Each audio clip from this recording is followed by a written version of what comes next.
Hello everyone, Nadeem here with PC.Solutions.Net. So I was going to do a video around how to get things done faster, tips and tricks, what you want to hear about, what you want me to talk about.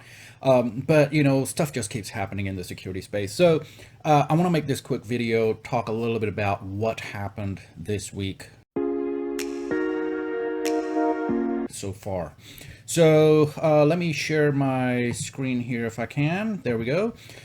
So the first thing that's up on the list is Barnes and Noble.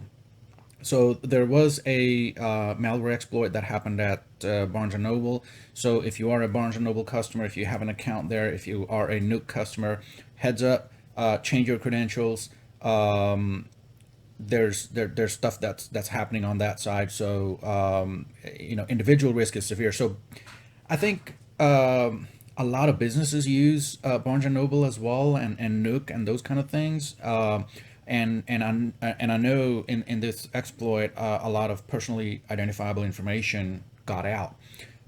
So you might want to look into that. Now, the other thing is MSP, managed service provider. So in this case, Intcomex got a ransomware attack, and about a terabyte of data was impacted by this ransomware attack. Now, there was some leak data that happened as well. So it wasn't just like encryption or things like that, but some data also leaked. Now, this is something to consider nowadays when there is a ransomware attack.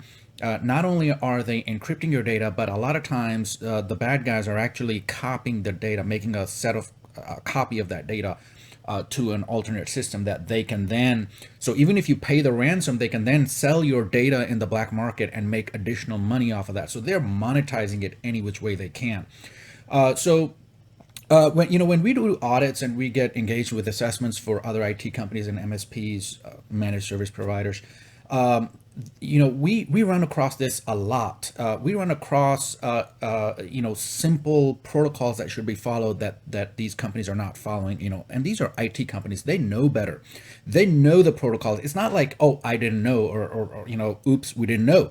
It's not that. It's these guys know what the protocols are, what the best practice is, but yet they either fail to implement it or they don't train their users enough to enforce it. So this has been happening quite a lot recently because, of course, logically it makes sense, right? So if a bad guy can break into an IT company or a managed service provider, then they have access to all of this service provider's customers.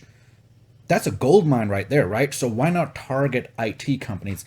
And we are seeing this happening quite a bit now, where the bad guys are actually targeting other service companies that service a lot of different customers in different industries, so they can get access to all this, gold mine of data.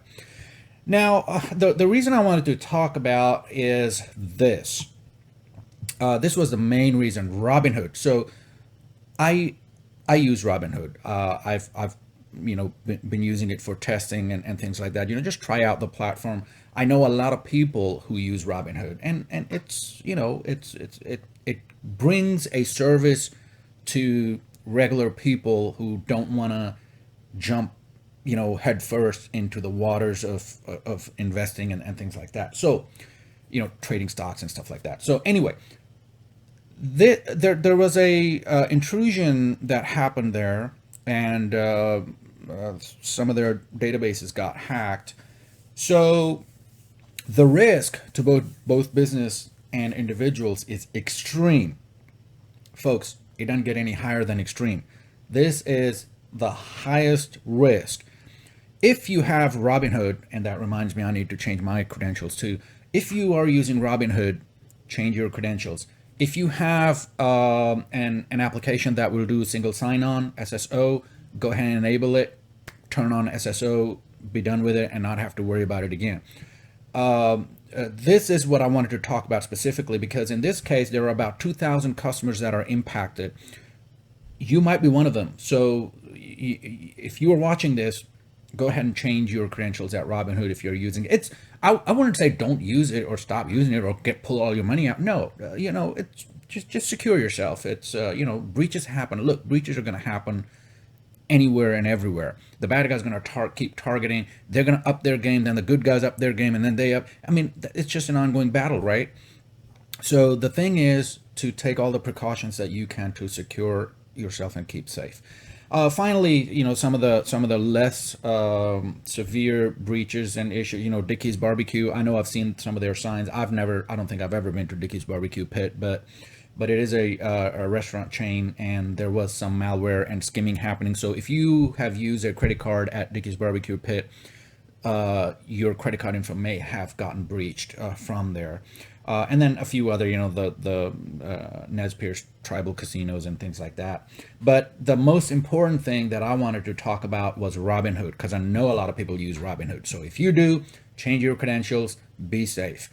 So today is Wednesday, tomorrow is Thursday. I think I'm all booked tomorrow, but hey, Friday I will see you again. We'll have Mac on here. We'll do that Q&A, the chat back and forth, and then we'll have some fun. Until Friday, everybody have a good day and be safe out there. Oh, if you haven't, do vote. Is it early voting still going on? I already voted. So, but yeah, if you haven't, go ahead and do it.